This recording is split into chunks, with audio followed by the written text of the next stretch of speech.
दोस्तों, अगर आप इस कहानी को अंत तक सुनते हैं तो आप अभी से अपना समय बर्बाद करना बंद कर देंगे।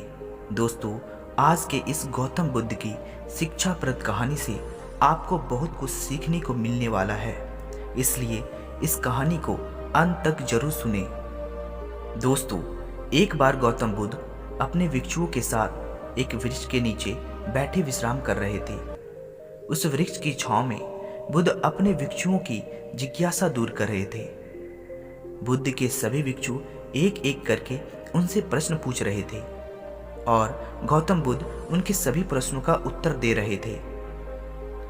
बुद्ध के उन भिक्षुओं में एक ऐसे भी भिक्षु थे जो कुछ समय पहले ही संघ से जुड़े हुए थे, जिसके कारण अभी उनके भीतर वह समझ पैदा नहीं हुई थी जो गौतम बुद्ध के प्रवचनों को समझ सके।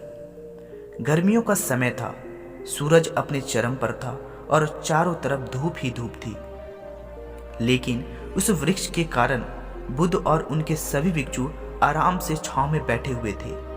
इतने में ही गौतम बुद्ध के एक भिक्षु की नज़र एक बूढ़े व्यक्ति पर पड़ती है जो उस वृक्ष के पास से ही गुजर रहा था।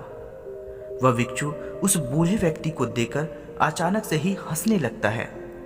उस बूढ़े व्यक्ति की उम्र बहुत ज्यादा हो गई थी, जिसके कारण उसकी कमर मुड़ गई थी।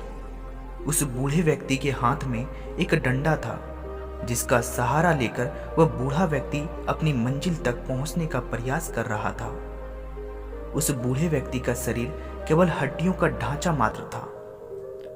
अपने भिक्षु को हंसते हुए देख बुद्ध उससे कहते हैं कि मेरे प्रिय भिक्षुओं, कृपया कर मत हंसो, क्योंकि जिस व्यक्ति को देखकर तुम अभी हंस रहे हो वो कोई साधारण व्यक्ति नहीं है, बल्कि वह व्यक्ति इसी क्षण तुम्हारे जीवन को रूपांतरित करने की क्षमता रखता है।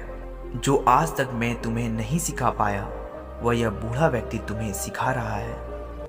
इसके द्वारा दी गई सीख को बेकार ना करो। बुद्ध की यह बात सुनकर वह भिक्षु बुद्ध से कहता है कि मुझे क्षमा करे बुद्ध, पर मुझे समझ नहीं आ रहा है कि जो एक बूढ़ा व्यक्ति जो खुद अपने शरीर और अपनी बीमारियों से लाचार है, वो मुझे भला क्या सिखा सकता है। फिर बुद्ध उस भिक्षु से कहते हैं कि यह बूढ़ा व्यक्ति तुम्हें तुम्हारा भविष्य दिखा रहा है। जिस बुढ़ापे को और लाचारी को देखकर तुम अभी हंस रहे हो, वो बुढ़ापा और लाचारी तुम्हारे जीवन में भी आने वाली है। वह बूढ़ा व्यक्ति तुमसे कह रहा है कि अभी समय है, इस स्वस्थ शरीर को अच्छे कर्म के लिए उपयोग करो।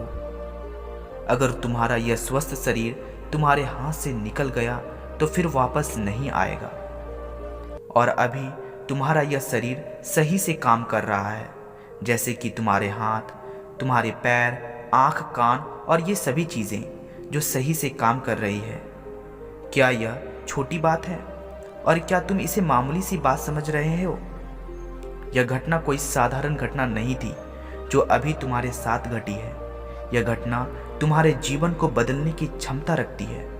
ठीक इसी तरह की घटना ने मेरा जीवन बदला था, और इस तरह की घटना के कारण मैं आज बुद्ध हूँ। फिर वह भिक्षु बुद्ध से कहता है कि क्षमा करे बुद्ध, परंतु मेरे मन में यह विचार नहीं आया कि मैं उस बूढ़े व्यक्ति से कुछ सीख सकता हूँ। उसे देखकर केवल मुझे हंसी आ गई। बुद्ध ने कहा, ऐसा इसलिए हुआ क्योंकि तुम्हें अपने भीतर कहीं ना कहीं लगता है कि जिस स्थिति में आज वह बूढ़ा व्यक्ति है, उस स्थिति में तुम कभी नहीं आओगे।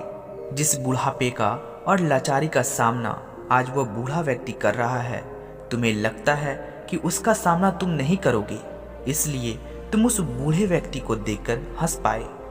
तुमने सच्चाई को नज़रअंदाज कर दिया। अगर तुम सच्चाई को देख लेते तो चाहकर भी अपने आंखों के आंसुओं को रोक नहीं पाते, परंतु तुमने सत्य को अनदेखा कर दिया और तुम बहुत बड़ी संभावना चूक गए।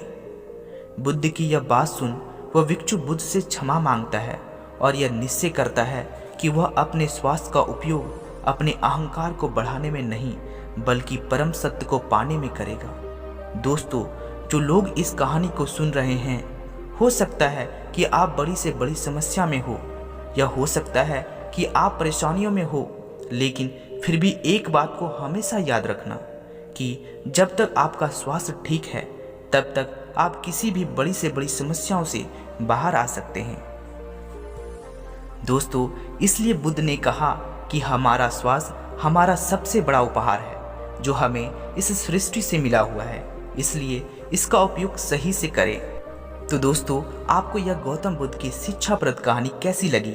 कृपया कर हमें नीचे कमेंट बॉक्स में कमेंट करके जरूर बताएं। और आपको यह कहानी पसंद आई होगी तो अपने दोस्तों के साथ अवश्य शेयर करें ताकि और लोगों को भी गौतम बुद्ध की शिक्षाप्रद कहानी सुनने का मौका मिल सके।